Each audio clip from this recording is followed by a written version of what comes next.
ఈ నెల 20న జరిగే దేశవ్యాప్త సార్వత్రిక సమ్మెను కాకినాడ జిల్లాలో జయప్రదం చేయాలని కోరుతూ కేంద్ర కార్మిక సంఘాల సన్నాహక సమావేశంలో నాయకులు నిర్వహించారు.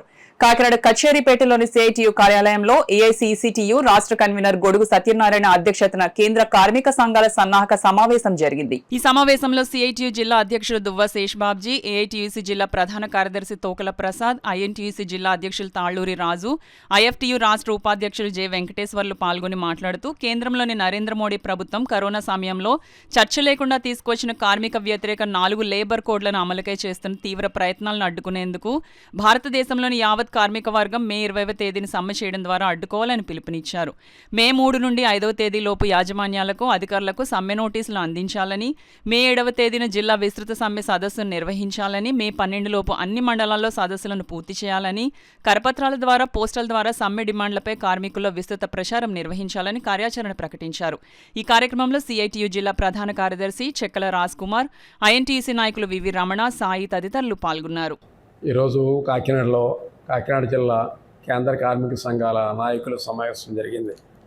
సమావేశంలో ఐఎఫ్టియు, ఐఎన్టీయూసీ, సిఐటియు, ఏఐసిసిటియు, అలాగే ఏఐటీసీ నాయకులు కూడా ఇప్పుడు దాకా హాజరయ్యారు. పని మీద ఇప్పుడే బయటికి వెళ్ళారు. 20వ తేదీని దేశవ్యాప్తంగా అఖిల భారత సమ్మె జరగబోతున్నది. దానికి సన్నాహంగా ఈ సమావేశం జరిగింది. 3, 4, 5 తేదీలలో అన్ని పరిశ్రమలకి, సంస్థలకి సమ్మె నోటీస్ ఇస్తాం. దాంతోపాటుగా అన్ని ఏర్పాట్లు కూడా చేస్తున్నాం. ఒక జిల్లా స్థాయి సదస్సు జరుపుతాము. 7 లేదా 8 తేదీల్లో జరుపుతాం. ఇతరత్ర అన్ని ఏర్పాట్లు కూడా చేస్తున్నాం. దాన్ని జయప్రదం చేయడం కోసం ఈ సమావేశం జరిగిందని, సమ్మెను జయప్రదం చేయాలని కార్మిక వర్గానికి విజ్ఞప్తి చేస్తాం. మరి 10 గంటలు 8 గంటలు అది కొనసాగాలి. అలాగే ఉద్యోగ భద్రత ఉండాలి. అలాగే మరి స్కీమ్ వర్కర్లు కానీ, అలాగే ఎవరైతే అవుట్ సోర్సింగ్ వర్కర్స్ పనిచేస్తారో వాళ్ళందరూ కూడా పర్మనెంట్ చేయాలి. దీని మీద ప్రధాన డిమాండ్గా మేము ఉద్యమిస్తున్నాం. అలాగే ప్రభుత్వానికి వ్యతిరేకంగా కార్మికులందరూ కూడా తోడ్పడి మనంతా కూడా ఒక కొమ్ముగుడిగా మరి యుద్ధానికి వెళ్ళాలని చెప్పేసి ఆ రోజు సమ్మె పూర్తిగా పూర్తిగా జరగాలని చెప్పేసి కోరుకుంటూ మేము ఐఎన్టీసీ కార్మిక సంఘాలుగా, అలాగే కేంద్ర కార్మిక సంఘాలుగా మేము ఈరోజు మరి ఈ సమావేశమై ఈ రౌండ్ టేబుల్కి మేము అందరం కూడా సంయుక్తమని చెప్పేసి తెలియపరుచుకుంటూ మరొకసారి మోడీ ప్రభుత్వానికి ధీటుగా మేమంతా కూడా కార్మికులు వ్యతిరేకిస్తాం, ఖండిస్తాం. మోడీ ప్రభుత్వాన్ని అడ్డా తొలగేలాగా, మోడీ ప్రభుత్వం నెక్స్ట్ కూడా వచ్చేలాగా అనగదొక్కేలాగా కార్మిక మరి చట్టాలు ఏవైతే ఉన్నాయో అవన్నీ కూడా బ్రతికించుకునేలాగా, నిలబెట్టుకునేలాగా పోరాటం అని చెప్పేసి ఈ యొక్క సాయంత్ర సమ్మెకి అందరూ కూడా సమయత్నం కావాలని చెప్పి కోరుకుంటూ సెలవు. సంఘాలకి, వివిధ యజమాన్య సంఘాలకు కూడా మేము నోటీసులు ఇవ్వడం జరుగుతూ ఉంది. అదేవిధంగా అన్ని సంఘాలను కూడా కలుపుకుని వీధి మీటింగులు, అలాగే ప్రచారం కూడా విస్తృతంగా చేయాలని నిర్ణయించడం జరిగింది.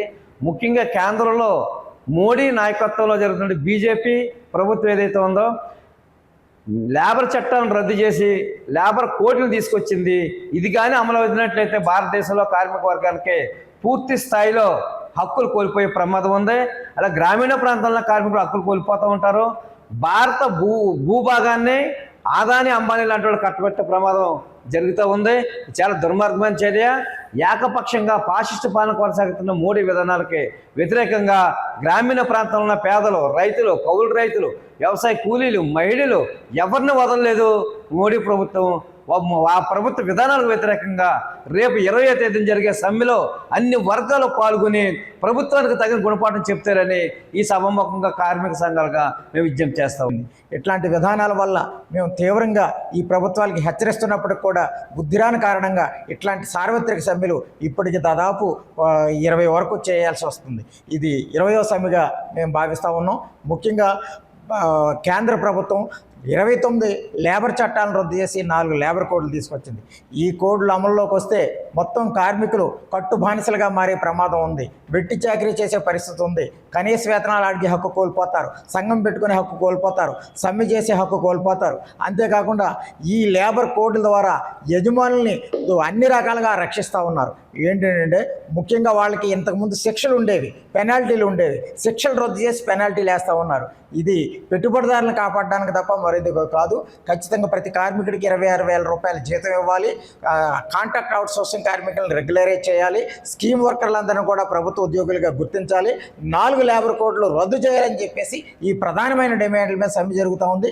అంతేకాకుండా మోడీ ప్రభుత్వం అనుసరిస్తున్న ఫ్యాసిస్ట్ వ్యతిరేక విధానాలు, విద్వేష విధానాలు, మత విద్వేష విధానాలు విరమించుకోవాలని చెప్పేసి మేము ఈ సమ్మె ద్వారా ఎన్డీఏ ప్రభుత్వాన్ని హెచ్చరించదలుచుకున్నాం.